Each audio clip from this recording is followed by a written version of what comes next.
Eu quero lhes trazer uma breve palavra ao seu coração. Aleluia. Se eu pudesse, eu ficava aqui nessa igreja, adorando a Deus, ouvindo canções, louvando junto com o pastor e outras pessoas. Quem sabe um dia a gente faça um continuado do dia inteiro, entra um, sai outro, adorando. Já pensou que legal? O Espírito Santo pode promover isso, no nome dele. Bem, queridos, hoje nós vamos fazer uma leitura bastante simples, mas não é porque ela é simples que ela não é importante. Ao contrário, toda a palavra é importante, de Gênesis a Apocalipse. E ela está centrada no Gênesis, no capítulo 1, e o verso 27 e 28. Especialmente o 28. Mas nós vamos centrar nesses dois versículos. Enquanto você acha, permita já vos fazer um merchan natural. Muito em breve, questão de 10 dias, nós estaremos lançando, querendo o nome do Senhor, para que seja Ele glorificado, lançando alguns livros. Em breve você vai estar vendo as imagens, as exposições. Deus tem me dado graça e a gente publicou alguns livros. E eu quero disponibilizar isso aos irmãos. A verdade é evidente que não só quero levar tudo aquilo que Deus tem colocado dentro de mim às pessoas em todos os lugares, mas é evidente que isso também ajudará as muitas coisas que fazemos, bem como um livro que já digo desde agora, todos os dias vou estar falando de um, que se chama Terra de Sorrisos. Você vai amar esse livro, é todo um contexto missionário envolvendo a África, e tenho certeza que o Espírito Santo vai usar esse livro para abençoar a sua vida. Ele será lançado em breve.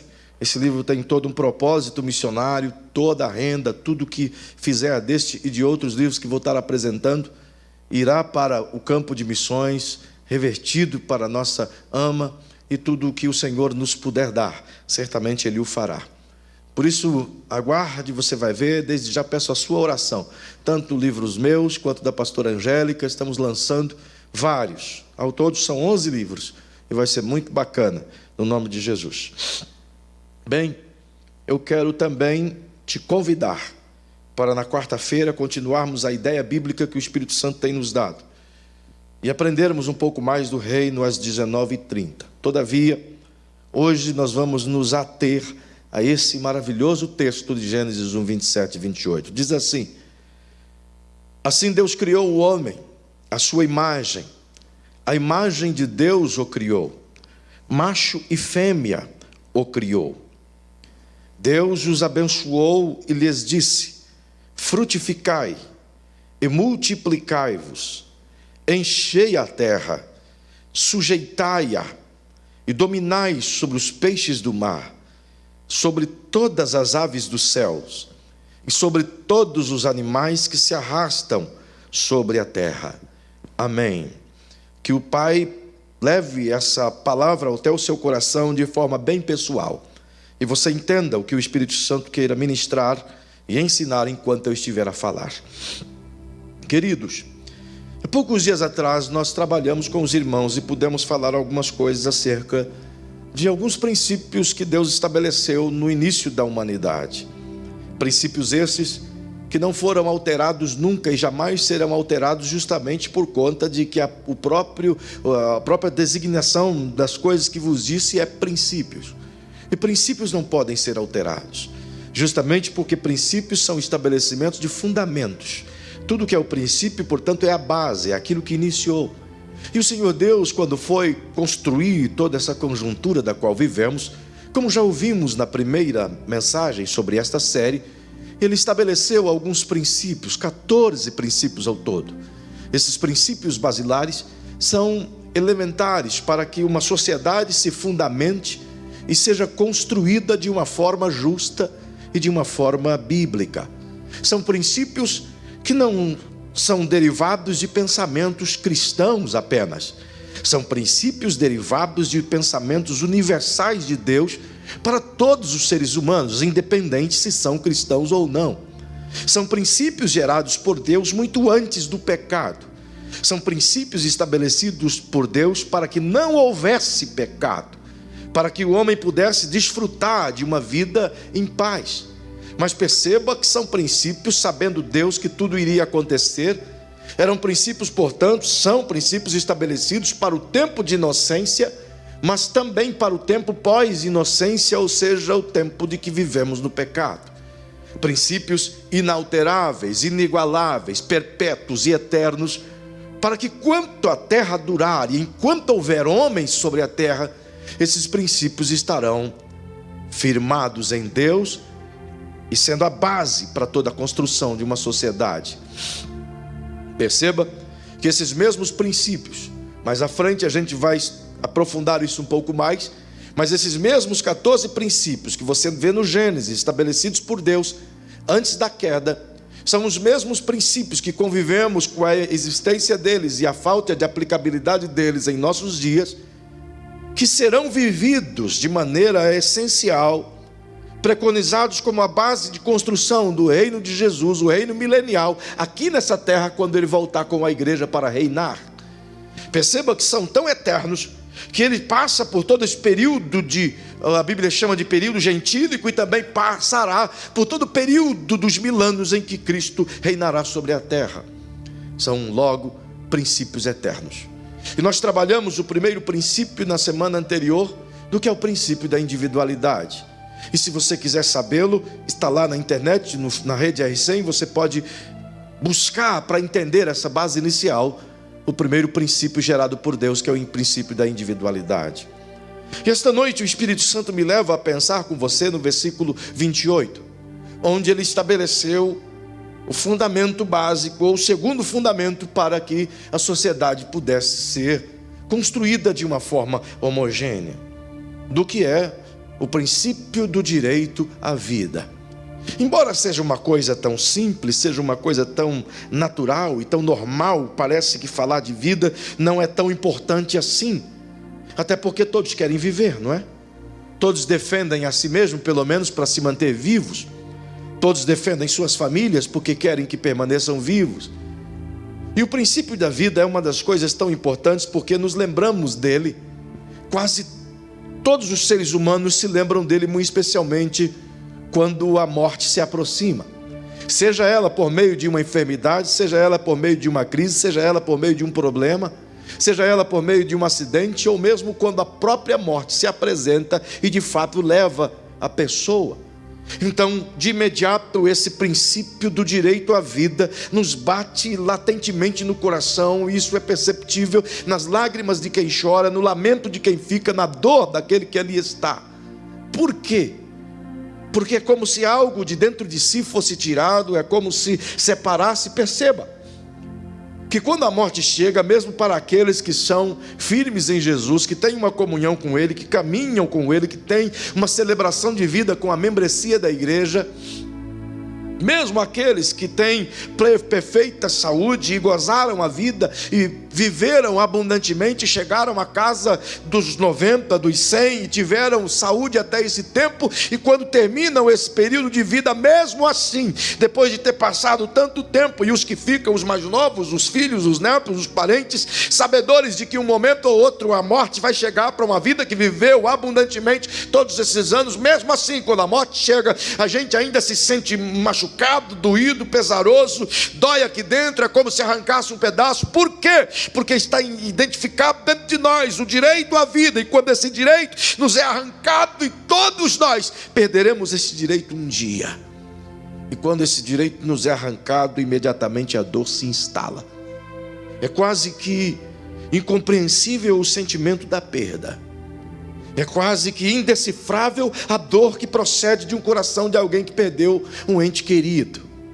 E mesmo como disse, seja aquele cristão que a perda é momentânea, porque sabemos nós que todos aqueles que partiram em Cristo antes de nós um dia os veremos de novo como eles afinal de contas ressuscitarão diante do arrebatamento da igreja e subiremos juntos até as mansões celestiais. Mesmo que tenhamos essa promessa eterna e infindável dentro de nosso coração, ainda assim nos sentimos temerosos e lamentando, porque a perda de alguém, o direito da vida, que se alguém perdeu, nos machuca.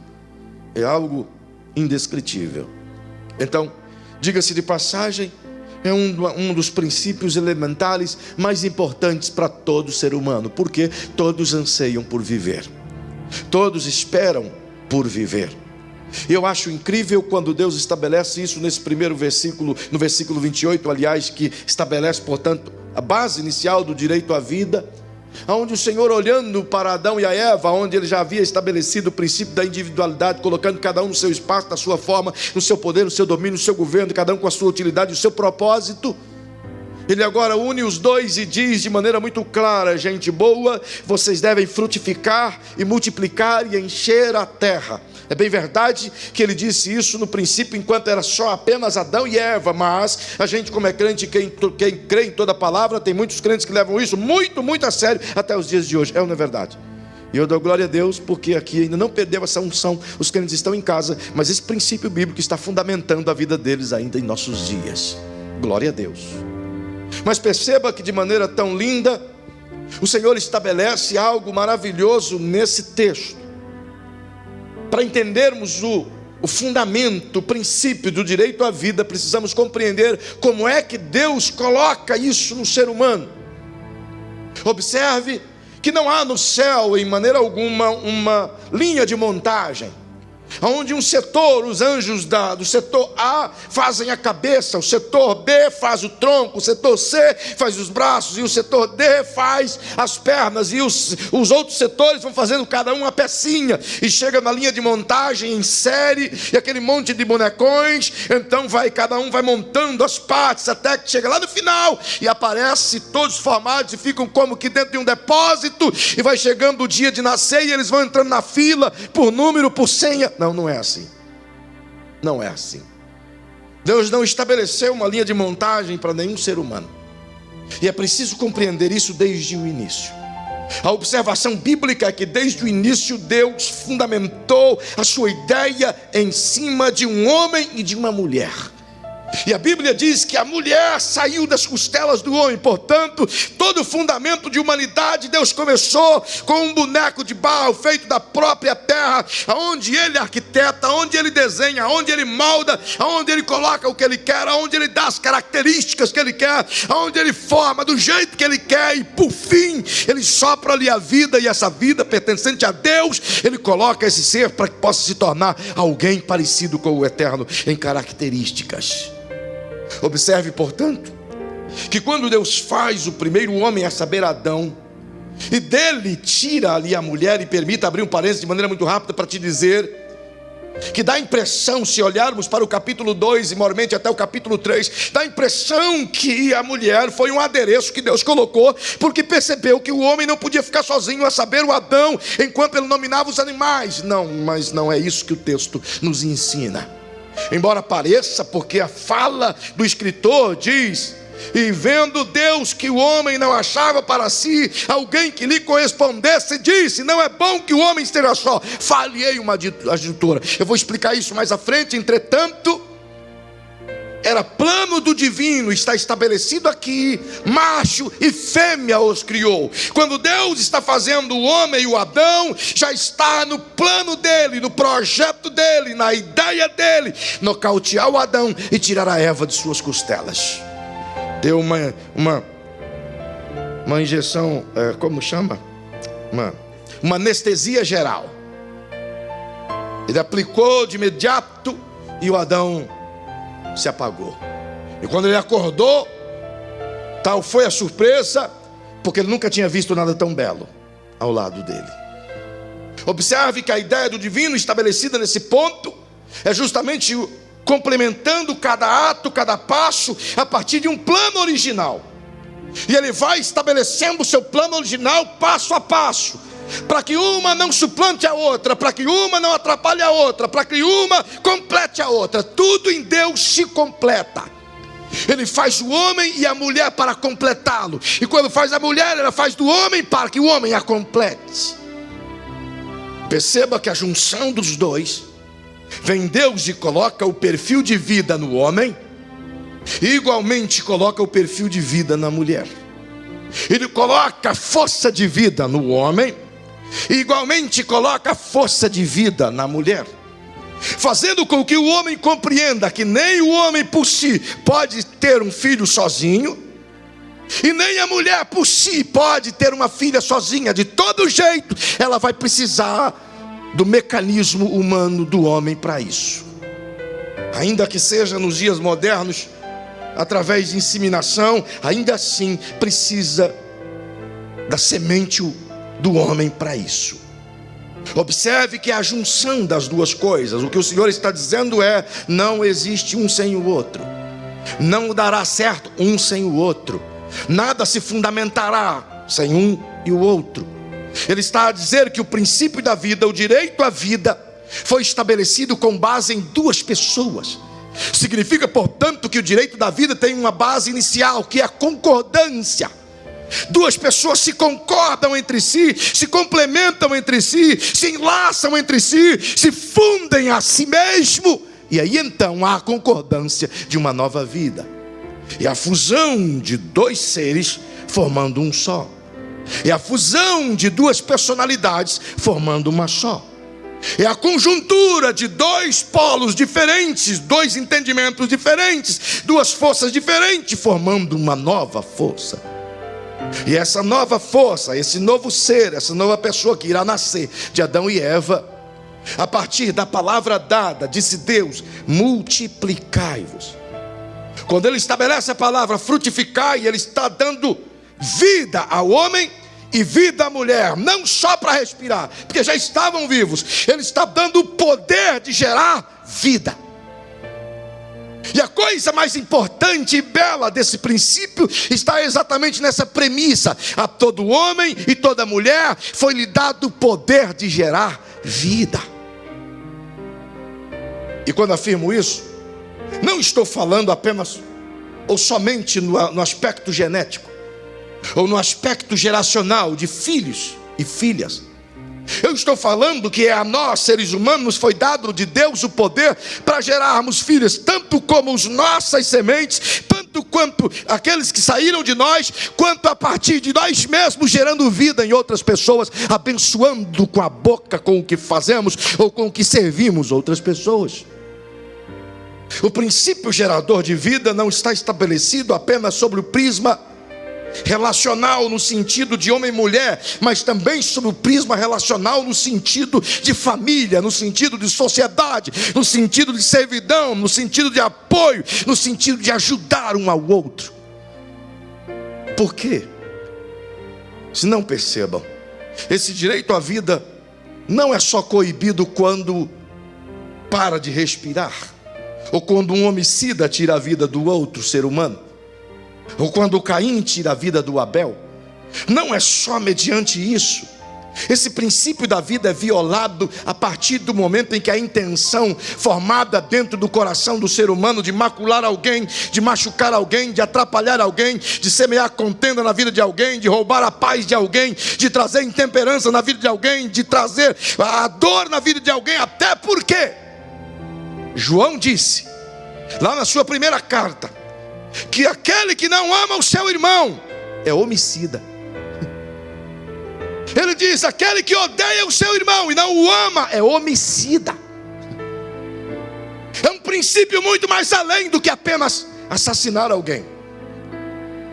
Até porque quando você olha o estabelecimento da lei e vai para Êxodo no capítulo 20 e o versículo 3, você vai ver Deus dizendo de maneira muito clara, de uma forma tão profética, objetivando o futuro. Aliás, o versículo 13, olhando para o futuro, ele diz assim: não matarás. As pessoas já tinham matado muito, mas ele estabelece a lei dizendo: não matarás. Agora observe que isso é um princípio de lei, mas essa lei foi colocada aqui.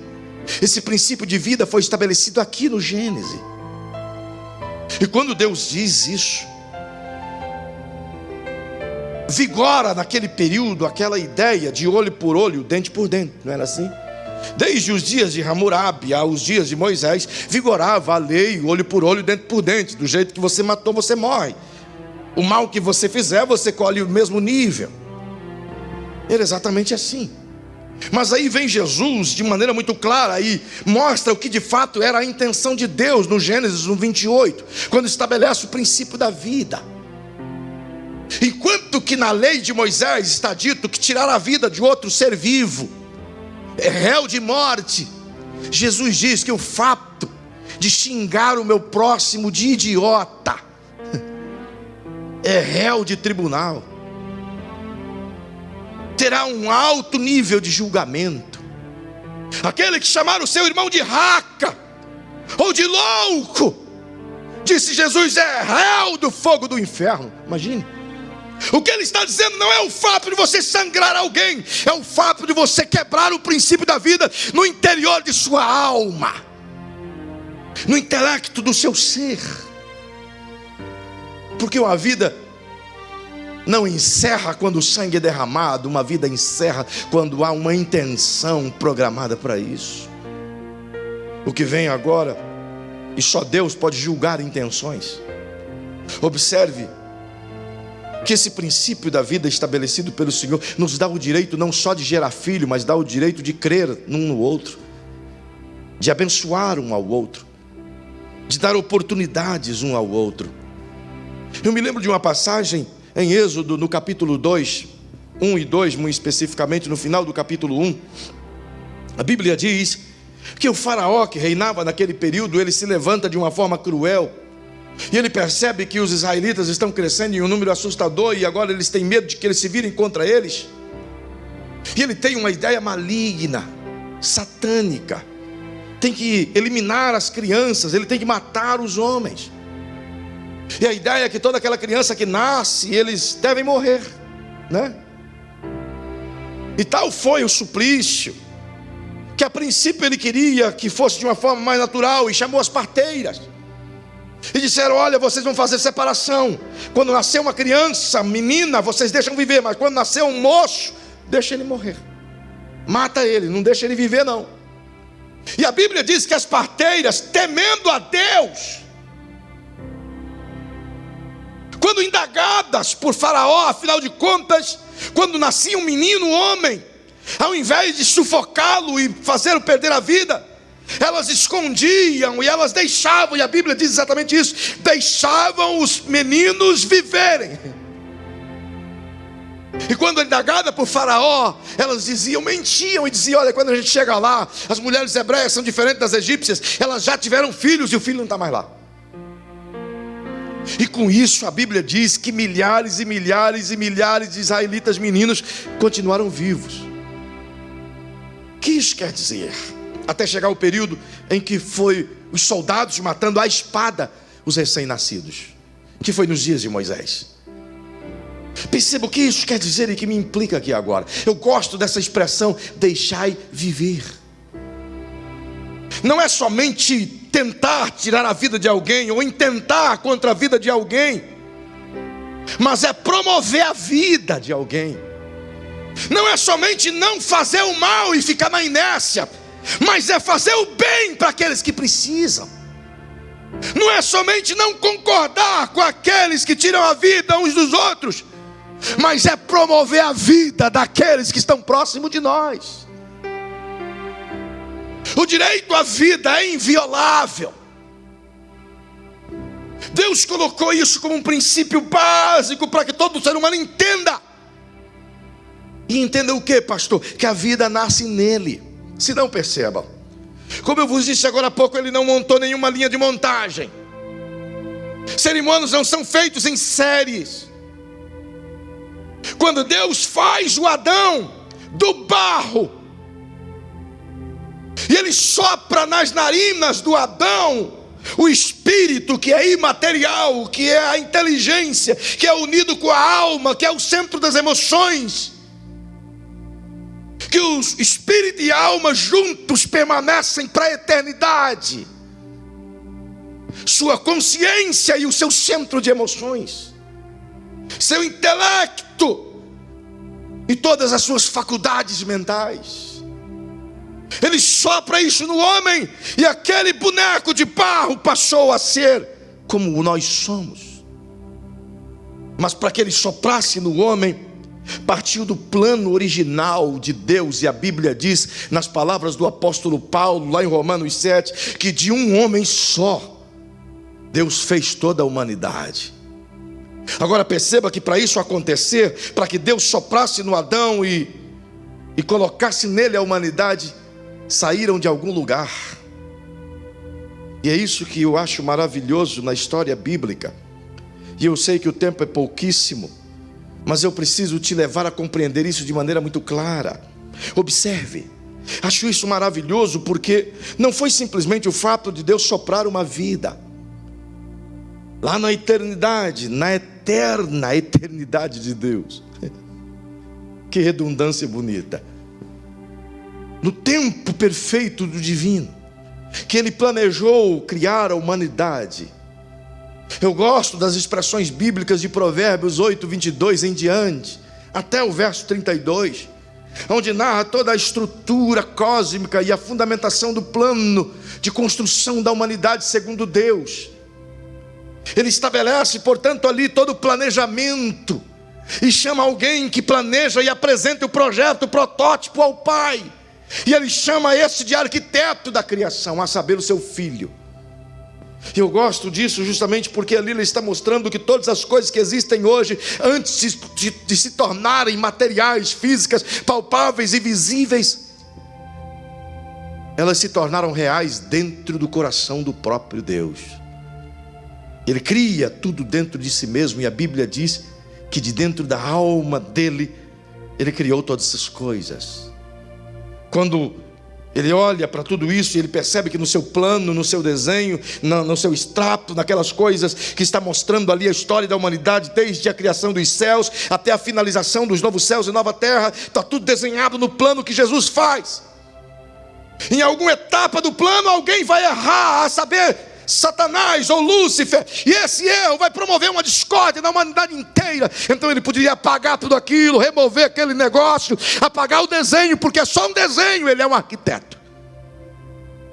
Mas ele não apaga, ele não tira aquele plano, ele não anula aquilo e faz outro. Ele poderia apagar pelo menos a parte de Lúcifer, que estaria se ensoberbecendo e tentando, rompendo quando o trono de Deus. Ao contrário, ele não apaga, ele deixa tudo aquilo. Por quê? Porque quando ele olha para aquele plano, ele já viu, ele já concebeu, já está formado dentro dele. Eu já disse algumas vezes para vocês que Deus evita falar, porque tudo que Deus fala, Ele cria.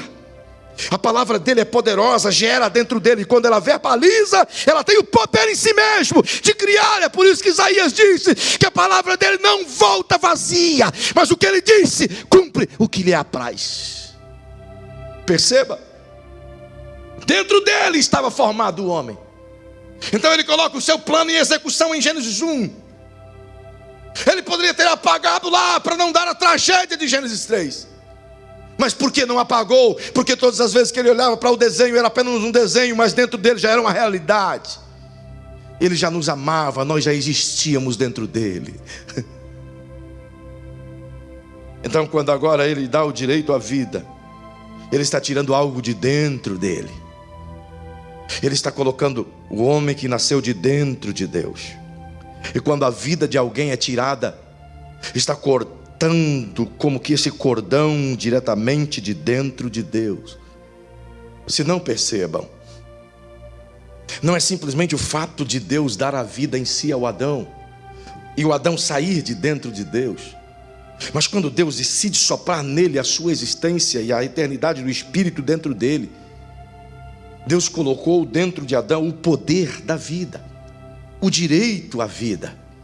E esse direito passou-se para Eva a partir do momento em que ela é tirada das costelas de Adão.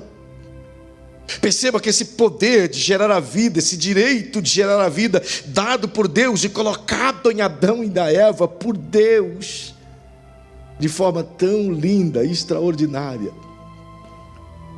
Você conseguia olhar para o texto e tudo que a gente vê é o Adão e a Eva. Mas todas as vezes que Deus olha para o Gênesis 1:28, ou 1:27, ou 1:26, façamos o homem, Ele não vê apenas o Adão e a Eva aqui nesse texto, mas Ele vê o José, Ele vê o Joaquim, Ele vê a Maria, Ele vê o Antônio, Ele vê o Edson, Ele vê o Joseph, Ele vê o Bruno, Ele vê o Silva, Ele vê a Heloísa, Ele vê a Angélica, Ele vê a humanidade inteira, desde aquele dia até o último dia em que a humanidade viverá. Ele viu cada nome, Ele viu cada rosto, Ele viu cada gesto, Ele viu cada cor, Ele viu cada olho, Ele viu cada retina, Ele viu cada imagem, Ele viu cada identidade.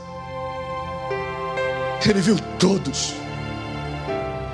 Não vai nascer ainda em Deus, vai nascer ainda para os humanos, mas em Deus já nasceram.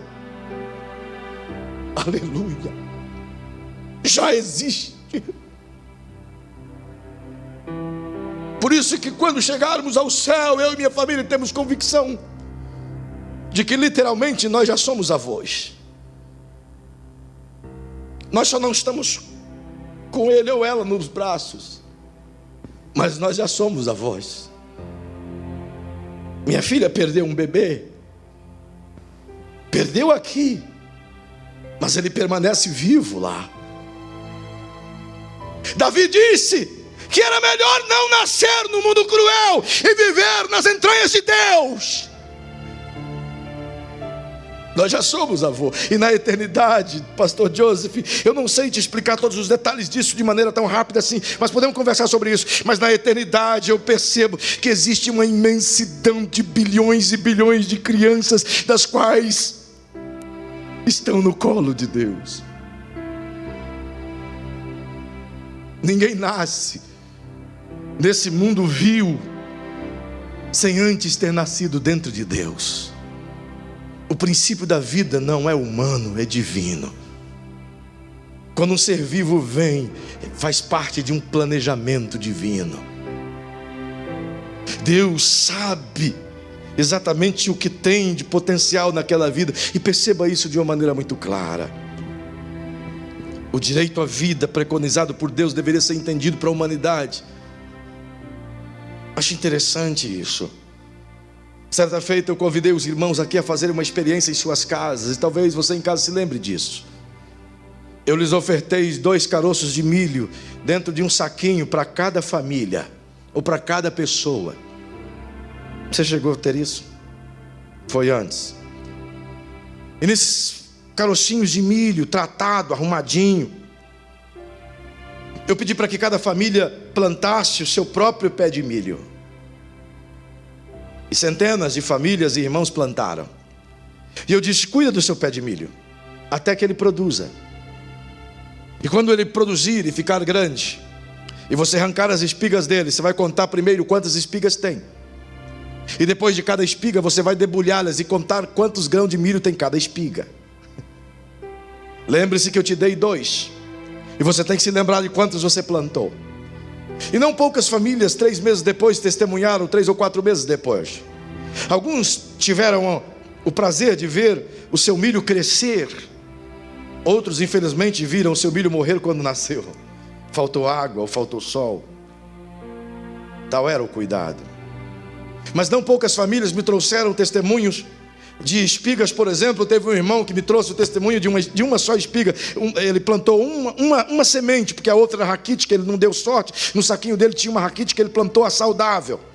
E a saudável deu 2 pés de milho grande assim. E nos pés de milho deram 7 espigas. E uma das espigas, a maior delas, ele colheu 396 sementes de uma espiga. Ao todo chegaram quase 1.800 sementinhas de uma semente.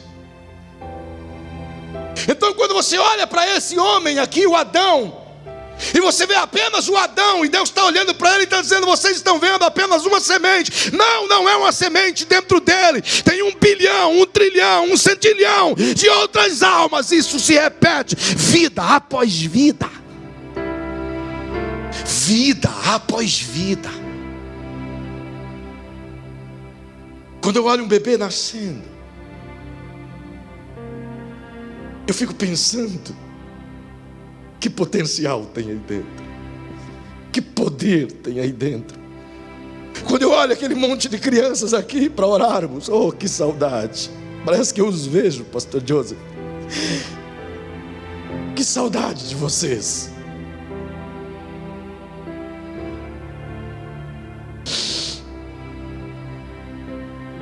Ah, que saudade. Quando eu olho para eles, eu vejo tanto poder, tanto potencial, tantas sementes. É por isso que quando alguém mata uma semente, ele não está matando apenas uma semente, ele está matando uma floresta inteira, uma plantação inteira. Ninguém sabe o que tem dentro do ser humano. Além do poder da vida, além do poder de gerar outra vida, ele tem o poder de gerar a vida com o talento e o dom que Deus colocou naquela alma. O homem é dotado do poder de gerar um outro ser vivo, mas é igualmente dotado da habilidade de abençoar e gerar a vida em milhares de outras pessoas. Que poder, que direito de vida é esse? A duplicidade do direito da vida colocado por Deus dentro do Adão e passado para todo ser humano, não é só de multiplicar, mas ele diz: antes de multiplicar, frutificai. Ele diz: ei, crescei, frutificai e multiplicai-vos. O que ele está dizendo? Olha, eu estou colocando o poder de você abençoar os outros, e eu estou colocando o poder de você multiplicar os homens e mulheres da terra. Você deve frutificar para que aqueles que nascerem sejam alvos do seu investimento, da geração de vida que você vai ter. E você deve multiplicar para que eles continuem, cada um abençoando o próximo, gerando vida no próximo. Pior do que matar alguém é não ajudar alguém a viver. Pior do que arrancar a vida de alguém é se fazer cego diante da necessidade que outro alguém tem de viver. Jesus levou isso muito a sério. E ele disse: quando eu nego essa oportunidade de dar um copo d'água para alguém, é como se eu estivesse negando a oportunidade de fazer alguém viver. Por isso ele disse: se você der um copo de água fria para um desses pequeninos, grande é o seu galardão nos céus, porque está fomentando a vida de alguém. Por isso o apóstolo Paulo disse em Gálatas 6: olha, você deve fazer o bem a todos, aproveitando cada oportunidade, porque é justamente nisso que se complementa a ideia de Deus com o direito à vida estabelecido por Ele. Ele não só coloca no Adão e na Eva o poder de gerar filhos, mas coloca dentro de Adão e a Eva o poder de gerar vida em vidas já geradas, de servi-los, de abençoá-los, seja com palavras, seja com ações, com gestos, em vidas já geradas. Por isso o direito da vida é inviolável, o dom de viver é inviolável. A ideia que Deus quer preconizar dentro do Adão é que naturalmente o processo natural, a palavra de vida dentro de Adão não depende só dele, depende de Deus.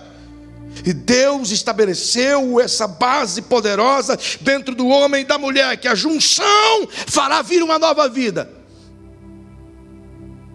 Mas agora o segundo poder, esse poder de gerar vida em vidas geradas, de frutificar em vidas já geradas, esse poder parte da ideia de que eu tenho que querer fazer isso, eu tenho que aceitar viver isso.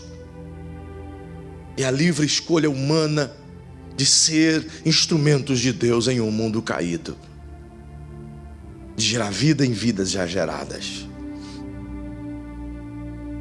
Perceba, o direito à vida que o Senhor estabelece aqui não só é inviolável, mas é como se Ele criasse Jesus de misericórdia. É como se Ele criasse um muro invisível, uma barreira invisível, que todas as vezes que essa barreira invisível é quebrada, é rompida, é como se criasse um vácuo nos céus. Por quê? Porque, como já citei, quando interrompe-se uma vida, você não está matando ou tirando apenas uma vida, mas milhares de outras vidas sairiam daquela vida, e milhares de outras vidas seriam abençoadas como geradores de vida por meio daquela vida que saiu ali. Infelizmente, em um dos carnavais, eu não sei qual foi, não sei se foi esse ano, se foi o ano passado, as trevas reinam no Brasil, nesse período negro, de triste, lamentável, doloroso, pecaminoso de carnaval. E o mesmo acontece nos períodos de festas juninas. Mas no período de carnaval, a carnalidade é tamanha que em uma dos carnavais, em uma das peças, das cenas, uma mulher apareceu em suas manifestações, nos movimentos feministas, simulando Maria grávida, abortando Jesus. Você se lembra disso? Basta você clicar na internet, você vai ver milhares de vídeos. Lembra disso? Qual é a ideia que ela está passando? Que Jesus deveria ter sido abortado por Maria. Agora tenta entrar nesse mérito. É claro que o inferno não ia fazer isso. Mas se Jesus tivesse sido abortado por Maria, bilhões de vidas estariam no inferno agora, por causa de uma vida. As pessoas que abortam podem estar abortando um médico que vai salvar milhares de vidas.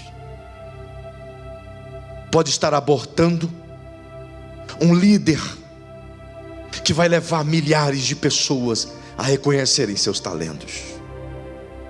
Podem estar abortando um missionário que vai levar a paz a nações inteiras. Pode estar abortando uma mãe que vai gerar milhares de outras vidas importantes para o mundo.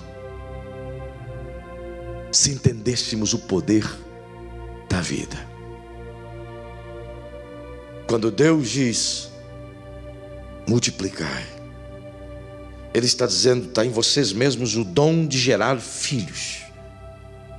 Mas quando Deus diz frutificai, Ele está dizendo, está em vocês o poder de abençoar e gerar vida naqueles que foram gerados.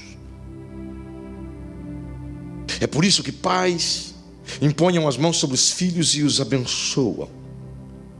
É por isso que costumeiramente, como igreja, como pastores, a gente diz, coloque a mão no outro irmão e abençoe-o, gere vida. Porque tal qual o poder de um canhão é o poder de uma palavra. A destruição de uma palavra pode perdurar pela eternidade. A destruição de um canhão pode ser reconstruída. Mas uma palavra mal falada, aplicada como objeto de morte na vida de alguém, pode repercutir para a eternidade.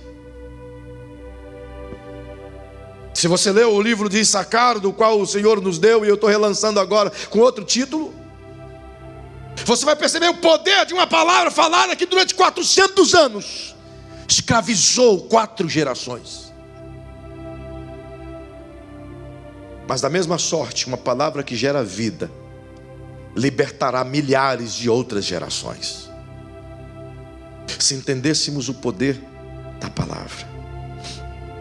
É que a gente consegue olhar só sob o prisma humano. A gente não consegue olhar o frutificar sobre o prisma da vida de Deus, a vida que Deus colocou no humano. Logo eu diria que a vida humana não pertence a si mesmo, pertence a Deus. A vida é de Deus, nasceu de Deus e volta para Deus. O escritor de Eclesiastes, lá no capítulo 12, verso 7, diz que toda a vida, toda a carne que é pó, volta para o pó, mas o espírito vai voltar para Deus, e Deus vai lhe dar o destino merecedor pelas suas justiças na terra, ou injustiças. Perceba que esse direito à vida, quando violado, não rouba apenas a respiração de alguém, não suga apenas a vela da vida de alguém, mas suga o futuro de milhares de outras pessoas. Tal é o crime, tal é a maldade, tal é a ruptura. Eu diria que é o ápice da desumanidade, quando alguém se levanta contra outro ser humano. Esse direito à vida não tem o tempo de te levar a todos, mas obviamente, se você olhar pelo contexto bíblico, você vai ver nas ideias de Deus a eternidade falando com aquele que ainda não veio. Quando você olha para Jeremias 1,5, por exemplo, Deus está dizendo a Jeremias: eu te escolhi quando você ainda estava no ventre de sua mãe, quando você ainda não havia sido gerado, formado, quando você era apenas um embrião. As nações eu te elegi como profeta. Acho espetacular e maravilhoso a fala de Davi lá no Salmo 139, dos versículos 14 ao 16. Davi diz: o Senhor viu o meu corpo ainda informe, quando ainda eu não existia, diz Davi. O Senhor escreveu toda a minha história no teu livro, e escreveu cada um dos meus dias, sem que qualquer um deles houvesse visto ainda. O que ele está dizendo? Senhor, tu me vistes e me criastes na eternidade, e portanto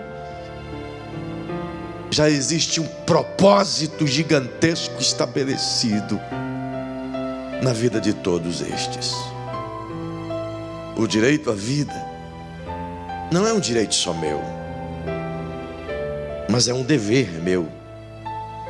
Não é só o meu direito de viver, mas é o meu dever de ajudar a você viver. O ofício pastoral traz consigo esse peso.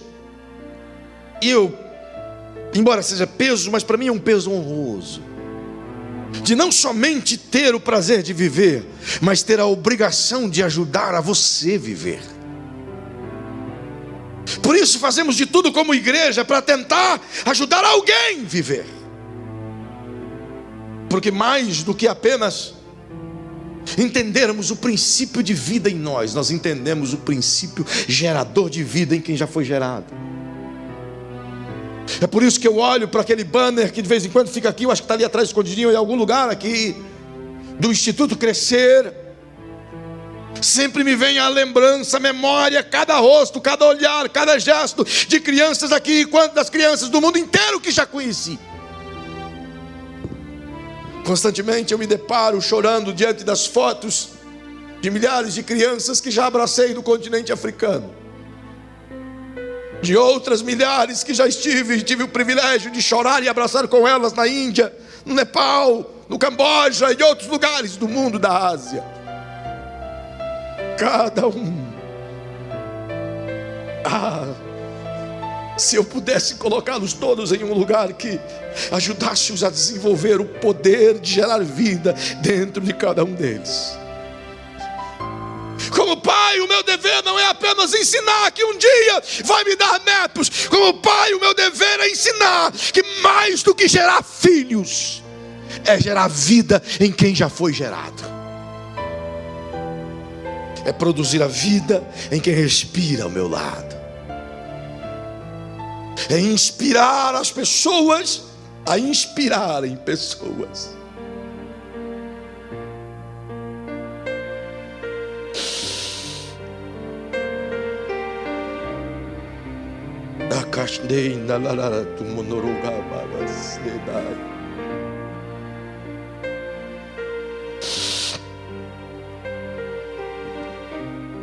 Precisamos ter a compreensão do poder e do privilégio que Deus nos deu,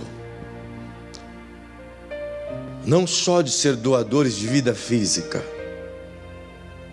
mas também de ser os maximizadores do poder gerador de vida dentro das pessoas. E eu quero te convidar, querida igreja, estamos em um tempo de crise. O vírus está matando milhares de pessoas, o câncer está matando milhares de pessoas, o cólera, a dengue, a malária, a maldade humana, as doenças das mais variadas, os acidentes, as drogas, a corrupção, a fome,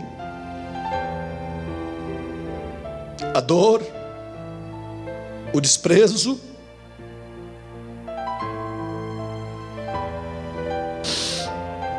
Quando a gente se esforça, pastor Joseph, para levantar recurso, para enviar para a África, para a Ásia, para a América, não é porque queremos ser bonzinhos. Quando eu vejo uma criança com um prato daquele mingau nas mãos, é um dia de vida a mais que a gente conseguiu dar.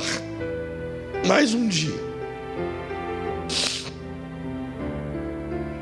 Mais um dia. A cada prato de sopa que eu sei que Mamadou está dando aos garibus, mais um dia.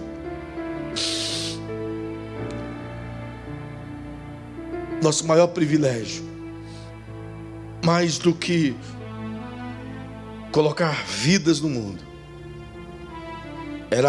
é gerar vidas nas vidas geradas no mundo. Mais do que proteger a vida de quem está vivo, é maximizar e proteger o poder de gerar vida nas pessoas que estão vivas.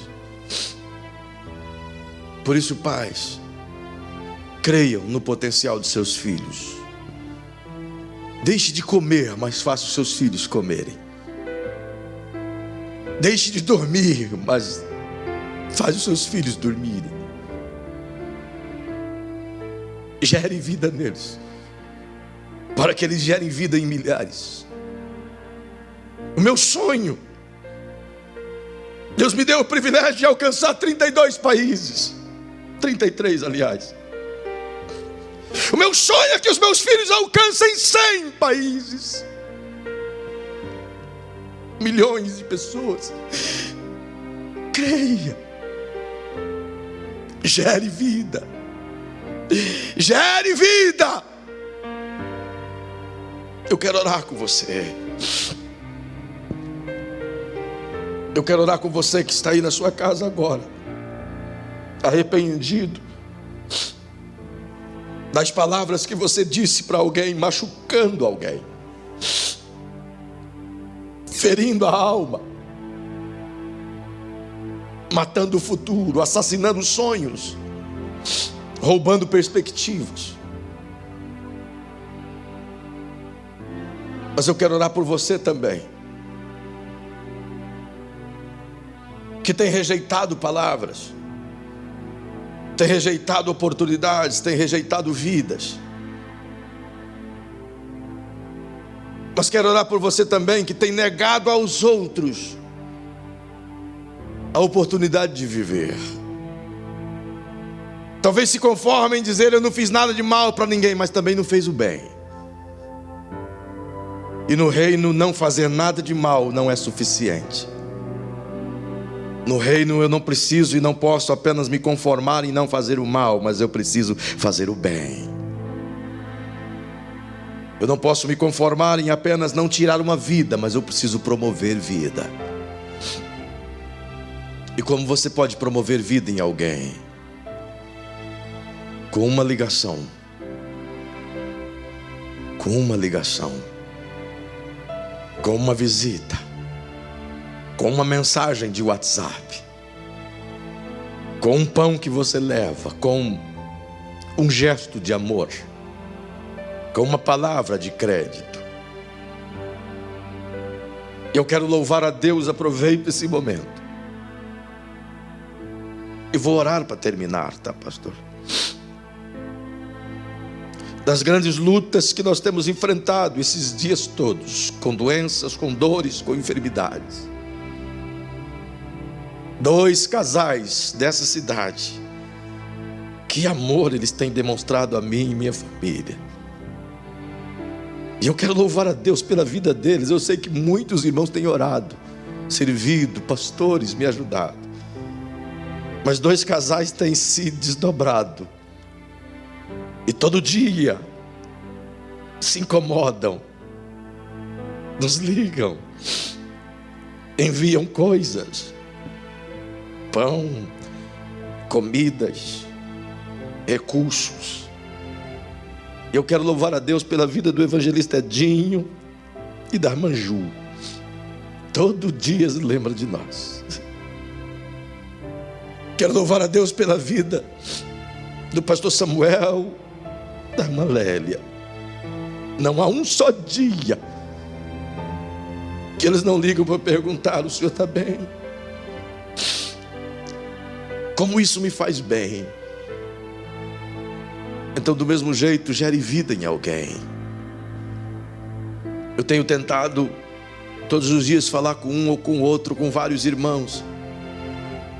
São quase 1000 números de telefones para um pastor só. Por isso os pastores têm se esforçado para ligar e comunicar com vocês.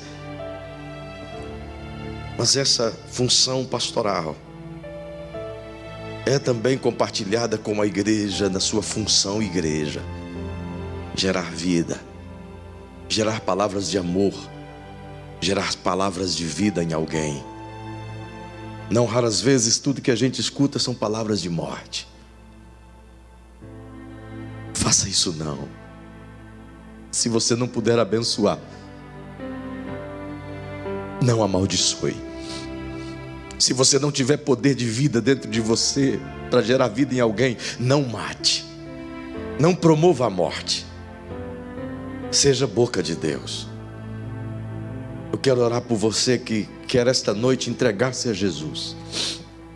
Na tela do seu televisor, do seu celular, tem um telefone, um número de celular e um endereço de um e-mail. Se você precisa de ajuda, de oração, de amor, de um gesto, você pode mandar um WhatsApp para esse número. Tem um pastor agora, online, o tempo todo, para orar por você, para receber você. Você que está se entregando para Jesus esta noite, ou está voltando para Ele esta noite, reconciliando com Ele esta noite, mande uma mensagem, um e-mail ou um WhatsApp para esse número que está na tua tela. E nesse número de telefone, as pessoas poderão serem abençoadas. E você poderá ser abençoado por alguém. Então, em nome de Jesus, eu quero orar por você agora. Aí onde você está, se você puder fechar seus olhos,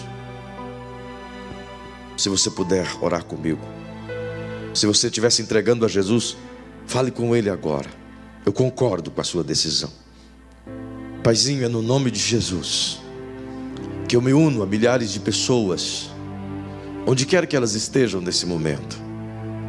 Me uno a elas em oração. Me uno a este que está entregando a vida para ti. Me uno a este que está rendendo-se aos seus pés. Me uno a este que está reconciliando contigo, pedindo-lhe perdão por tudo aquilo que viveu, que disse, que falou, que sonhou, que planejou e que falhou.